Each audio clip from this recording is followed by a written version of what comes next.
Hi, I'm Ernest Bates. I'm not going to tell you who I am because you should know. If you don't, figure it out. I was born in 1889, the year 1889, and I lived in the Teton Valley in Bates. There's a town up there. It's called Driggs. Do you know where Driggs is? That's where I used to live, just outside of Driggs in a place called Bates. My mom and dad, that's Tom and Nora. Hi, guys. They were some of the first settlers up there. There were no other people. Well, there were a few other people, but there's my mom and dad. I want to tell you just a little bit about the Teton Valley when I was growing up, right?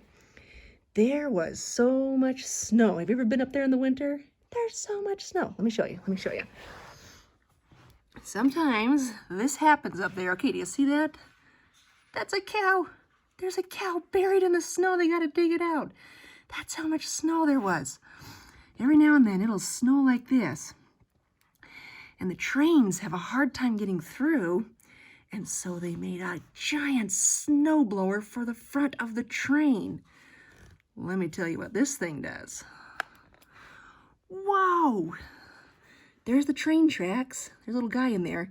Now, I mean, the snow's not really this deep. This is the snowblower piling up the snow, you know. You've seen snowblowers do that. But there's so much snow. This is how it just works. It just works like this. The trains have to plow their own way through. Well, let me tell you one more picture. Here is your Grandma Bates's house. Look at all that snow. Look at all that snow. You usually get 4 or 5 feet every winter. There's your Grandma Bates's house again. There's just so much snow. My goodness. And that's my dad, Tom Bates, out in Bates, Idaho, going out to milk the cows. You got to kind of clear a pathway so you can go out to milk the cows. So my mom and dad, when they wanted to go visit some people, they both would use skis. And they would both go skiing out to visit their few neighbors that they had. And my dad, he made me just kind of a little sled out of a bathtub. Now, it's not this kind of a bathtub. That's too big and heavy. It's the old wash tubs, the silver ones. And they kind of just look like this. And so I'd sit inside. That's our bathtub.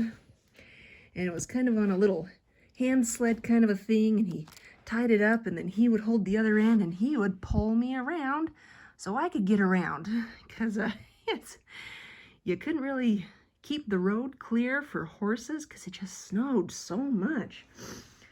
And I remember some winters we would kind of mark the roads. When there's so much snow, we would get willow twigs and stick them in the ground and stick them into the snow. And that's, you know, where the road went, like that. Well, one winter, some elk came. Elk look like deer, but elk are a little bit bigger, just so you know. And they were eating the willow twigs, and they ate them, and they took off the road. And now we're like, elk, where's the road? So we didn't use that road much that winter because we didn't know where the road was. There's too much snow. Well, when I was a little baby, I'm such a cute little baby. My mom and dad lived in a sod hut. What's on the roof of that? Look at that. What is that? There's grass growing on the roof. This is a sod hut. It just has sod for a roof, and that means grass. You can just grow grass up on your roof. It works pretty well. It's you know, it's pretty cheap and it's easy, and you can build a house, and then you can build a better house. They had a better house later, but one winter it got so much snow, and then in the spring it just started to melt, and the snow would melt, and the rain would come, and guess what? This isn't really great about keeping your house dry. And so the rain got into the house, and the mud, with, you know, from all the dirt on top of the roof where the grass is growing, and it all got inside the house. Oh my goodness, it was making such a mess, and I was just a little baby. And they're like, what are we gonna do? We gotta at least keep the baby dry. And so they finally got a basket, and they put me in the basket. Here I am. And they put an umbrella over me. That's where I sat. And my mom and dad kind of cleaned up the house of all the mud in there and all the water, but I was nice and dry. Okay, okay, you stay there. Up, stay in there, baby. Anyway, during those winters, you know, when the snow was so deep, we didn't have a post office. Okay, so if we want to get mail, we would get some money and get a couple of fellas to get on snowshoes, and they would go to Rexburg. Where is Rexburg? So we're over here in Driggs.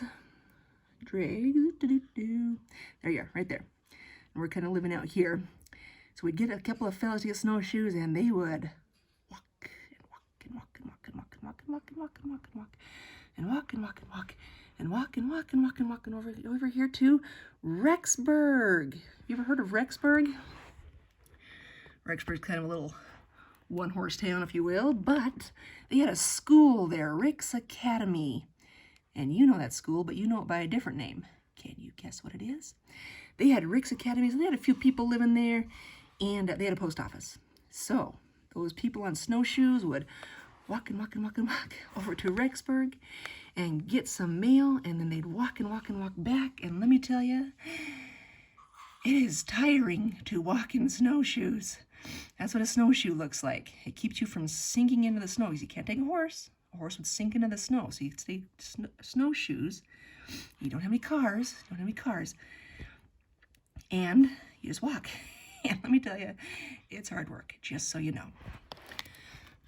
All right. Another time when I was younger, we had kind of an Indian scare. And we thought, oh, the Indians are going to come get us. Oh, my goodness. But it just so happened that it was actually some of us, the white people, who scared them. We didn't mean to, but it just kind of happened. And when the Indians, they ran away so fast, they left their little papoose. Do you know what a papoose is? It's an Indian baby. And they left their little babyins. Oh, my goodness. So we hurried and we tried to find the Indians, and we found them again. And we got their baby back, and there was nothing else that happened with the Indians. We were so glad. So thank goodness that worked out. All right. We would also, just for something to do, we would have dances now and then. Where do you go to dance? You don't have a building big enough for it, so we would go to somebody's house, and we would just kind of move the furniture over and create a place to dance. And how we would do that is we would just show up at somebody's house, just a surprise, we're going to use your house for a dance tonight. Like, oh my goodness, all right. Because if we ask them, they might say no. It was kind of a lot of work, but it was still fun. We would just kind of show up at their house, and we would have a dance, just move all the furniture out of the way. And for instruments, you know, you're not going to push a piano, number one, through the snow, remember the snow, into the house. So what can you use for an instrument? Well, one thing we had,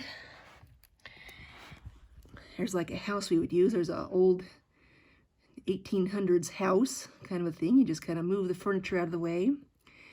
And what about a violin? My dad could play the violin, and actually I could too when I got older.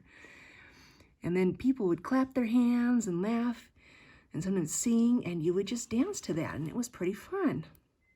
That was one of the things we did for fun. Well, let me tell you one more thing. You remember with, you know, how much snow there was. So we didn't have school in the winter. We had school. We didn't have school in the winter.